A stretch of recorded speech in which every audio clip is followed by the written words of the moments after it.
let's rebuild Airbnb's bell icon in Figma. Hey everyone, I'm Riley and welcome back to my UX lab. We're back home in Idaho and today is step 9 where we finish Airbnb's bell icon for the header. Last time in step 8 we did the metal dome, and this time we're finishing the base and the little metal part that makes the bell go ding. So let's get started. Alright, starting with the base, we need to make a rectangle, so hitting R on the keyboard for a shortcut, we'll drag into the screen. Then we'll change the dimensions to a 32 by 3.5. Then we'll double click our shape to bring up the vector editing mode, and we'll drag the top corners in just 1 pixel each. Now we need to add a stroke to this, so down here on the panel we'll hit plus.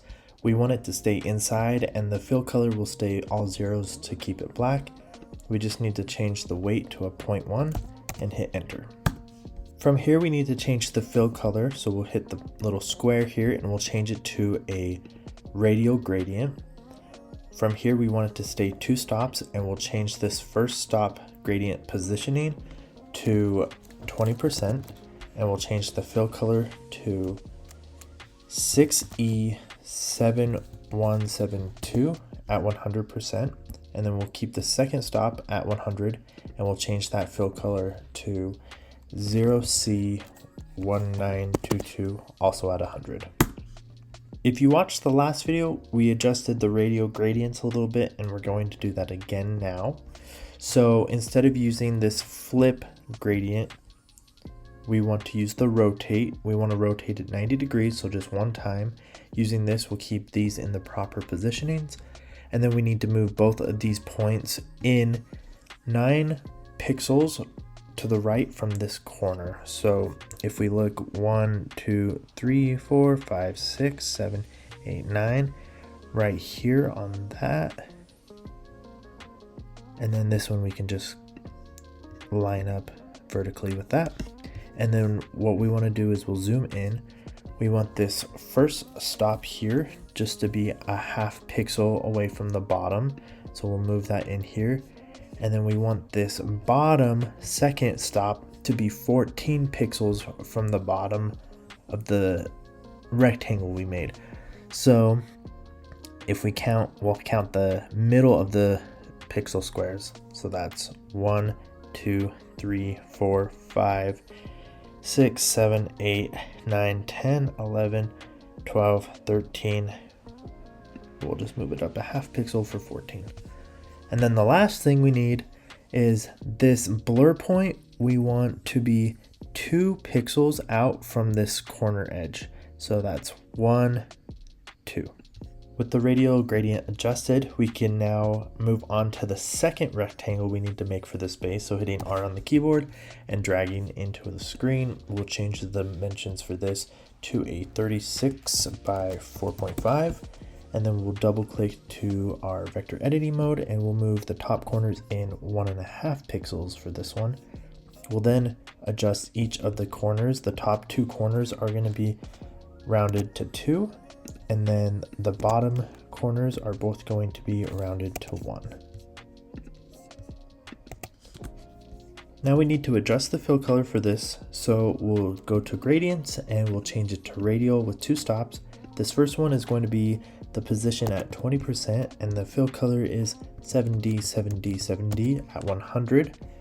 And then the second stop position is going to be 70, and the fill color for that is 0E171F, also at 100.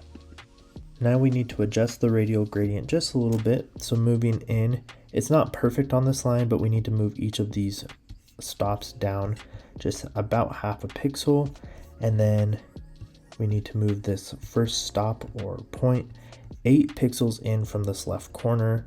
So we'll count the 1/2 point of each square. That's 1, 2, 3, 4, 5, 6, 7, 8, and we can move it to the left there, still in line with that other one. And if it's not already, it should be, but if it's not, you just want this other stop a 1/2 pixel away from this corner, so move it if it's not. The last adjustment for this radial gradient is just adjusting the blur point here. You want to drag it up right inside this line. It's about 1/4 of a pixel from that bottom line. With both rectangles now complete, we can move this one into place, just overlapping that first one just slightly while center aligning it.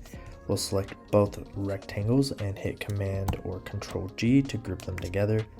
And we need to add a drop shadow effect to this group. It preloads drop shadow when we hit plus, and we'll keep the X position 0. This Y position is going to be 0.5 and the blur is going to be 1. The spread stays 0 and the color is 2F2F30 at 100%.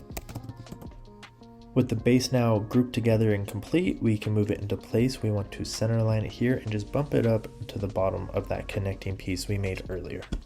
We now need to make the metal part on top that makes the bell actually ding. So hitting R on our keyboard to make a rectangle, drag it into place. We'll change it to a 5 by 2.2. Now we'll double click for our vector editing mode and we'll select both holding shift of the top corners and we'll round those at 10. Exiting out of the vector editing mode, we'll change the fill color. That needs to be 46596D. Now we'll add a stroke. It needs to be inside and it's going to be a weight of 0.1, and then the fill color for that stroke is going to be 304152 at 100%. Next, we need to make an ellipse, so hitting O on the keyboard for the shortcut and dragging it into place. We'll change the dimensions to 1.3 by 1.3, and we want it to be center aligned kind of in this left side of the shape. And if you look, it won't really do that for us. So if we double click for the vector editing mode, we can pull it into place a little bit cleaner and make it a little easier for ourselves. We can now double click out of the vector editing mode and we need to change the fill to white or Alt F. So hit F once and tab, it will fill the rest in. And we want that to be at 1%. We now need to add a drop shadow effect. So hit the plus under effects. The position for both X and Y are going to be 0. The blur is only going to be 1 and the spread stays 0. This color is going to be white as well. So F and tab to fill it in automatically, and we'll change that to 100%. And then the last thing we need to do is show behind transparent areas. With the drop shadow done on that ellipse, we now have this nice little light reflection here on this shape. So we'll select everything we just made, hit Command G or Control G and group it together. With this piece complete, we can move it into place. It's going to be off center just slightly to the right here. And then if you notice, if we click out, it sits on top of this shape. So we need to double click it and send it to the back so that it doesn't cut off the top of the shape here. Next up, we need to make another rectangle. So hitting R on the keyboard and drag it into place, we'll change the dimensions of that to a 2 by 3. And then we'll change the fill color to a radial gradient. So hitting the square, coming here and changing this to radial. The first stop is going to be 0 for the positioning, and the fill color for that stop is 626262 at 100%. And then the positioning for that second stop is 100 with the fill color of 50565B at 100%. To give this a little bit more dimensions, we're going to add a stock or preloaded inner shadow effect. So hit the plus and we'll just change this to inner shadow. This piece is now done and all we need to do is put it into place. You'll notice it doesn't really match up with the shape below it. So if we double click into our vector editing mode, we can move it into place centered up with that and then just down about half a pixel so that it's overlapping there. And then last thing we need to do is send it back again for this. The last element we need to make is another rectangle, so R on the keyboard and then drag on the screen. The dimensions for this one are a 5 by a 0.5, and then the top corners need to be rounded at 10. We need to change the fill color for this, so we'll change that to a linear gradient this time with 2 stops. The positioning for the first stop is 0, and the fill color for that is 65686A at 100%. The second stop is positioned at 100, and then the fill color for that is 9BA2A7 at 100%. Lastly, we need to add a top stroke for this. So we'll hit plus here and then we'll come down to this little square and change it just to the top. And then we'll change that fill color for that to 707477, and the weight of it will be a 0.1. That piece or element is finally complete, so now we can move it into place. We'll just center align it right over this piece, and there we are. So now we can select everything we've made within this bell, hit Command or Control G and group it together. With our bell now complete, we can get rid of this placeholder and we can move it into place. We'll center align it with services, and then we'll bottom align it right there with the hot air balloon we made earlier. With the bell icon now done and in place, we need to adjust this chat bubble icon to match Airbnb's just a little bit better.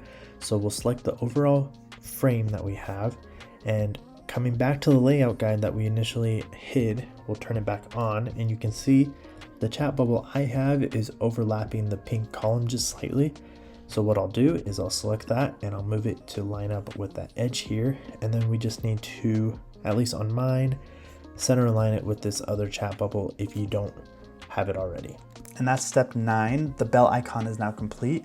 I think overall the color, the gradients, and the overall feel really match what Airbnb has while still being our own, which is the whole point. We want to practice and learn these techniques to make our own work great without it being pixel perfect to what Airbnb has. In step 10, we're starting the build on the homes icon to continue out the header. So subscribe if you're not already so you don't miss that. If you like this video, leave a like, a comment, and let me know how your rebuild's going, or if you have any questions or want some clarifications on anything, let me know. Thanks for being here, and I'll catch you in the next one. Bye.